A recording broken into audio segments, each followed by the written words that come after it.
আসসালামু আলাইকুম এভরিওয়ান। গ্রামীণ স্বাদের রান্নার পক্ষ থেকে চলে আসছি আজকে একটি রেসিপি নিয়ে। দেখতে পাচ্ছেন এখানে নিয়েছি পপকর্ন, ভেজে নিয়েছি। পপকর্নের একটা রেসিপি দেখাবো যেটা একদমই ইউনিক। কেউ খেয়েছেন কিনা জানি না, তবে এটা খেতে অনেকই টেস্ট লাগে। এই যে এখানে পপকর্ন ভেজে নিয়েছি, আর এখানে যে নারকেল কুড়িয়ে নিয়েছি দেখতে পাচ্ছেন, আর এই যে চিনি। এখন এটা মিক্সড করব।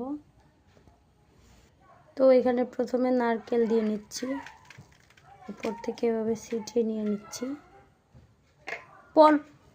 এবার উপর থেকে চিনিটা ছিটাই নিব। খেতে অনেক মজা লাগে।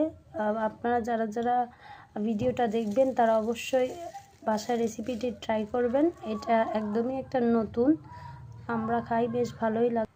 এবার এই মিশ্রণটাকে সুন্দরভাবে মিশিয়ে নিব। দেখতে পাচ্ছেন এই পপকর্নের সাথে নারকেল চিনির মিশ্রণটা সুন্দরভাবে মিশিয়ে নিলেই হয়ে যাবে রেডি। ব্যাস, এভাবেই তৈরি হয়ে গেল পপকর্ন নারকেল চিনির রেসিপি। এটা আপনারা বাসায় তৈরি করতে পারেন, আর অবশ্যই কমেন্টে জানাবেন যে কেমন হলো নারকেল চিনি আর পপকর্নের রেসিপি। আসসালামু আলাইকুম, ভালো থাকবেন সবাই।